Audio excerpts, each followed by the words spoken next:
और बिहार चुनाव में हार पर विपक्षी आरोपों को लेकर मंत्री विश्वास सारंग ने कहा, लोकतंत्र में जनता का जनमत सर्वोपरि है। विपक्ष बिहार की जनता के फैसले का मजाक उड़ा रहा है।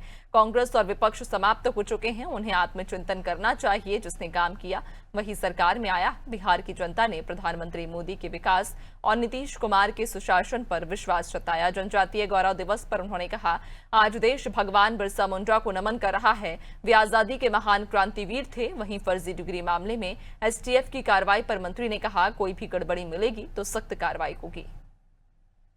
बिहार की जनता ने बहुत परिपक्वता दिखाई।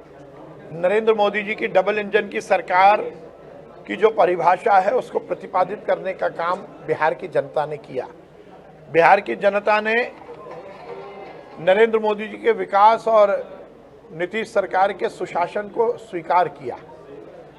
मैं जैसा कह रहा हूं कि देश के लिए और खासकर राजनीतिक दल और राजनीतिज्ञों के लिए एक बड़ा सबक है कि आप काम करोगे जब ही आप स्थिर रह पाओगे, जब ही आप चल पाओगे। देखिए, मेरा ये कहना है कि सबसे महत्वपूर्ण बात यह है कि बिहार की सरकार ने नरेंद्र मोदी जी का जो लक्ष्य था, नीतीश बाबू ने उसको पूरा किया कि देश की आधी आबादी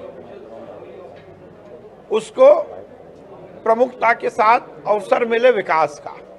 नरेंद्र मोदी जी ने आर्थिक रूप से, सामाजिक रूप से और राजनीतिक रूप से इस देश की आधी आबादी को मुख्य धारा में जोड़ने का काम किया।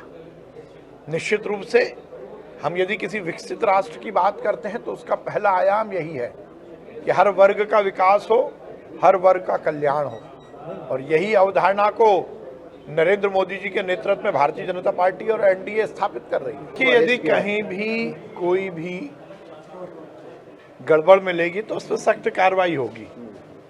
माननीय मुख्यमंत्री जी के स्पष्ट निर्देश हैं, इस तरह पर जीरो टॉलरेंस पर हम काम करते हैं।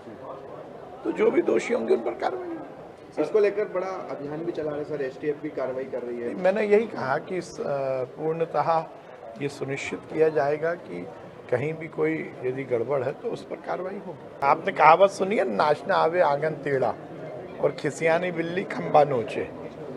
बुरी तरह हारे और देखिए, हारने का आत्मावलोकन नहीं कर रहे। जनता, लोकतंत्र में जनता का जनमत ही सर्वोपरि होता है, उसी को शिरोधार्य करना है। और ये जो एरोगेंस है, ये जो घमंड है कि हम इसलिए हार गए कि गड़बड़ी हुई। अरे, यदि गड़बड़ी हुई होती तो राहुल गांधी जी लोकसभा कैसे पहुंचते? उनकी दीदी प्रियंका जी लोकसभा कैसे पहुंचती? अखिलेश जी के तो परिवार के बहुत सारे सदस्य इस बार लोकसभा में पहुंचे हैं, वो कैसे पहुंच जाते? मुझे आश्चर्य होता है कि जो इस तरह से पूरी तरह पिटने के बाद भी अपनी गलती नहीं मानने को तैयार है विपक्ष। आज भगवान बिरसा मुंडा जी को हम सब याद कर रहे हैं। एक ऐसे क्रांतिवीर जिन्होंने आज़ादी की लड़ाई में बढ़ चढ़कर हिस्सा लिया और अंग्रेजों को नाको चने चबवा दिए। एक ऐसे क्रांतिवीर जिन्होंने एक बहुत ही छोटे जनजाति परिवार में जन्म लेने के बाद भी इस देश की एकता, अखंडता के लिए काम किया।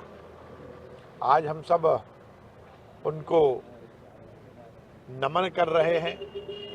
पूरे देश में उनके नमन के लिए कार्यक्रमों का आयोजन हो रहा है, मध्य प्रदेश में भी हो रहा है। हम उनके प्रति कृतज्ञता ज्ञापित करते हैं।